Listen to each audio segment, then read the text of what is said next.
Assalamualaikum warahmatullahi wabarakatuh. Saya Akna Akhilatun Nafisya bersama dengan rekan saya Jihan Kamila akan menjelaskan kecerdasan menurut Howard Gardner.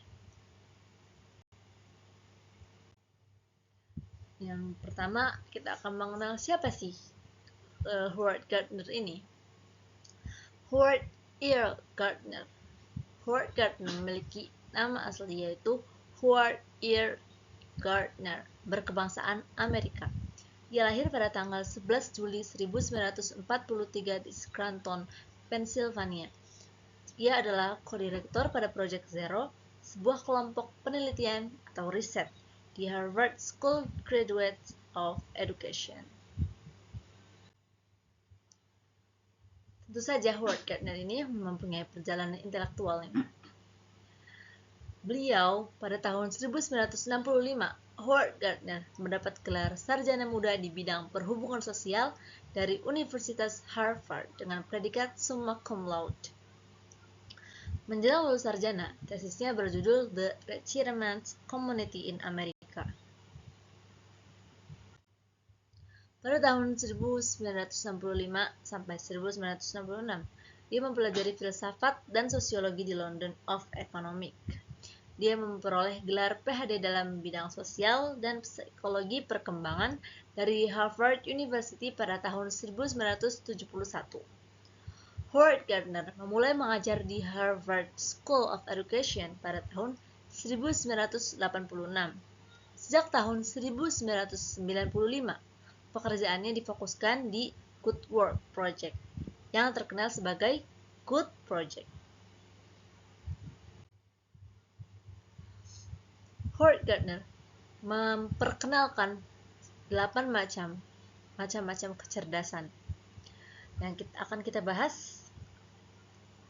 Yang pertama adalah kecerdasan visual spasial. Kecerdasan ini dimiliki oleh orang yang berkarakteristik atau memiliki kemampuan berpikir secara abstrak dan sangat piawai memvisualisasikan sesuatu.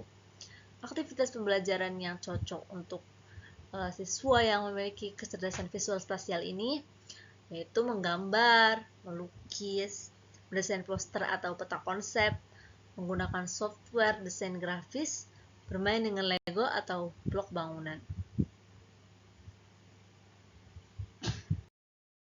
Baik, di sini saya akan meneruskan penjelasan dari macam-macam kecerdasan.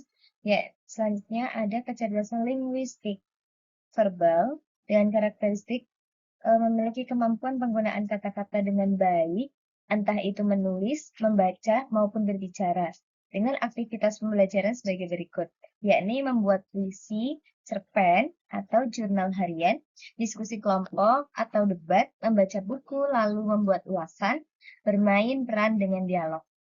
Kemudian yang ketiga ada kecerdasan logis matematika.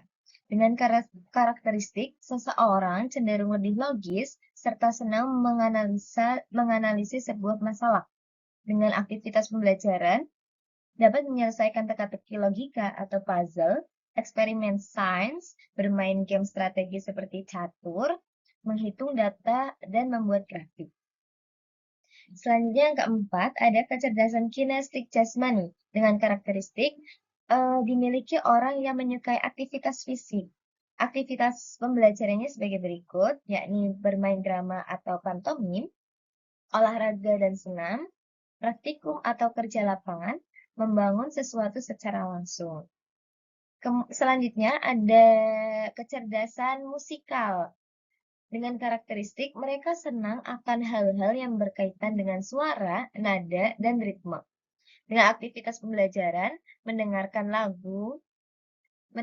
dan menganalisis lagu, membuat lirik atau komposisi musik, belajar memainkan alat musik, menyanyikan lagu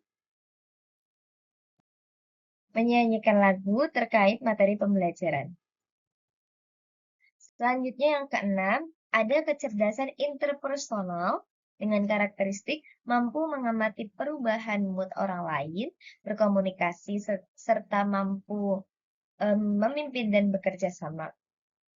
Aktivitas pembelajarannya dapat dilakukan dengan kerja kelompok atau proyek kolaboratif, kemudian bermain simulasi atau role play, kegiatan mentoring dan diskusi terbuka, dan yang terakhir dapat dilakukan dengan studi kasus sosial.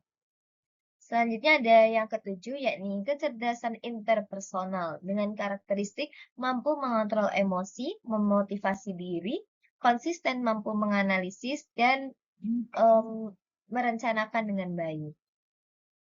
Aktivitas pembelajarannya dapat dilakukan dengan menulis jurnal reflektif, meditasi atau relaksasi, menentukan tujuan pribadi, dan evaluasi diri. Kemudian juga dapat tes kepribadian. Selanjutnya yang kedelapan ada kecerdasan naturalistik dengan karakteristik senang berbaur dengan alam, hewan, tanaman, atau lingkungan. Aktivitas pembelajaran yang dapat dilakukan yakni studi lapangan di alam, merawat tanaman atau hewan, mengamati cuaca dan siklus alam, proyek daur ulang atau lingkungan hidup. Sekian penjelasan dari kelompok kami. Mohon maaf apabila ada salah kata dan juga mungkin kurang memahamkan bagi audiens semua. Sekian, terima kasih. Wassalamualaikum warahmatullahi wabarakatuh.